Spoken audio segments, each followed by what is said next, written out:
Au terme d'un conflit très violent de presque 8 ans et surtout de 132 ans d'occupation coloniale, l'Algérie acquiert son indépendance le 5 juillet 1962, il y a 55 ans.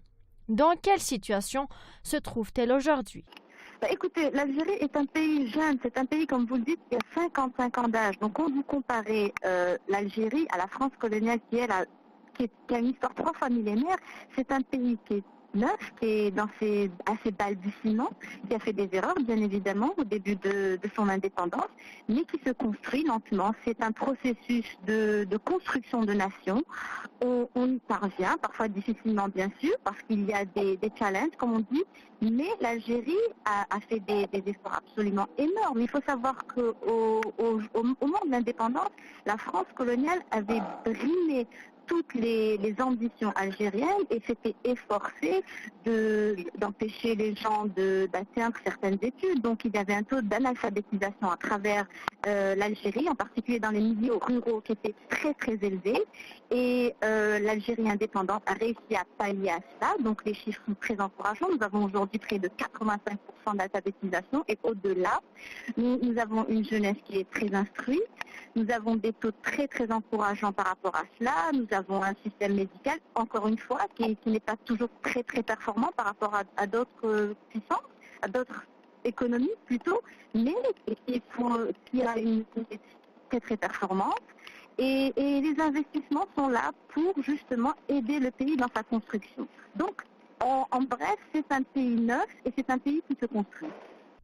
Quel avenir envisagez-vous pour l'Algérie?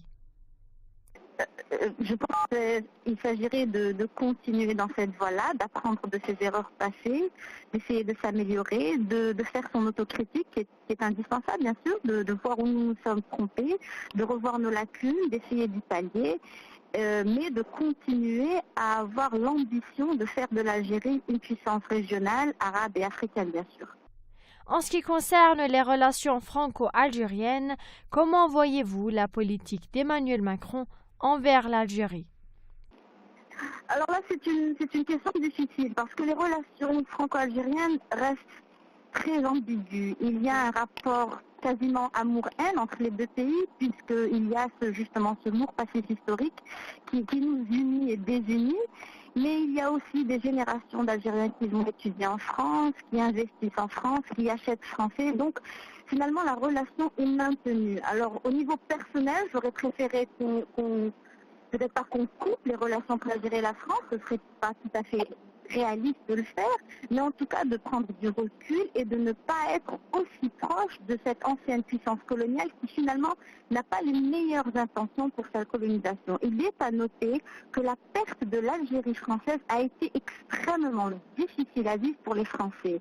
C'était la plus importante de leur colonie. Ils venaient d'être humiliés au Vietnam, ils se sont accrochés à l'Algérie et donc l'idée de perdre, si vous voulez, le joyau de la couronne coloniale française, qui était l'Algérie, a été très difficile à vivre. Et tous les efforts ont été faits du côté français pour amoindrir les efforts d'émancipation de l'Algérie. Il y a eu des efforts de diviser la communauté à plusieurs niveaux, il y a eu des efforts d'interférence à tous les niveaux.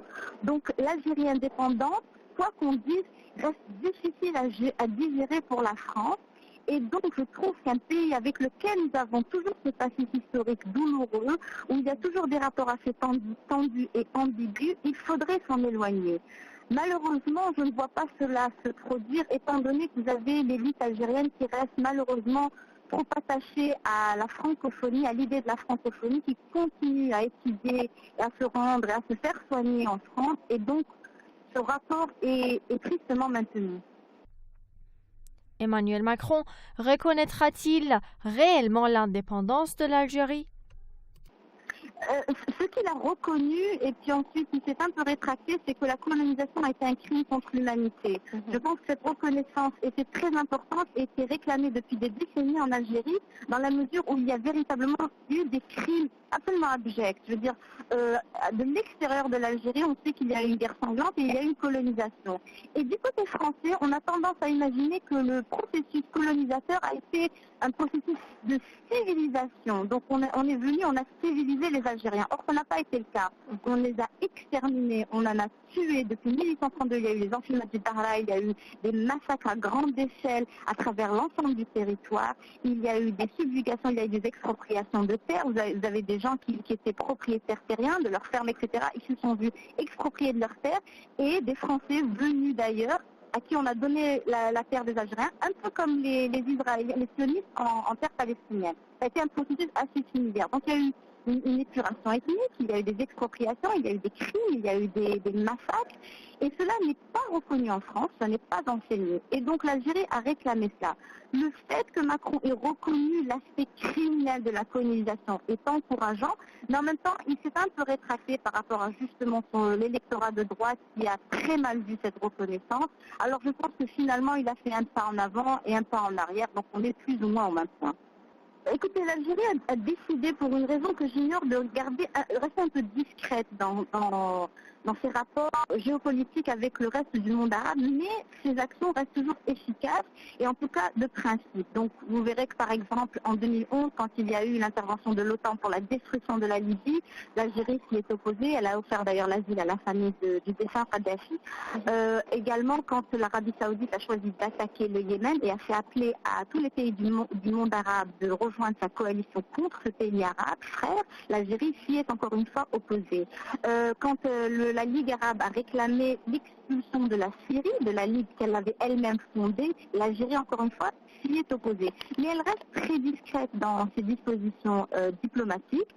Je ne sais pas si c'est une bonne chose parce que ça lui permet une marge de manœuvre plus importante, mais c'est en même temps assez décevant puisque ça permet à l'Algérie de ne pas se faire connaître davantage et de ne pas faire connaître ses positions de principe qui sont bonnes, qui sont honorables, davantage à travers le monde arabe. Donc je pense qu'elle ferait peut-être mieux de faire une campagne de PR, si vous voulez, un peu plus efficace et de mettre en avant les efforts considérables qu'elle a investis dans la diplomatie arabe. Et je pense qu'au vu de la situation et politique et géographique, mais aussi même religieuse, le rôle de l'Algérie pourrait être bien plus important parce qu'elle ne pourrait pas être accusée d'être sectaire dans le conflit syrien par exemple ou dans l'affaire du Yémen, parce qu'elle pourrait avoir aussi un rôle très positif dans la résolution de la crise palestinienne, parce qu'elle pourrait avoir un rôle très pondérateur dans le reste des conflits qui minent la région malheureusement.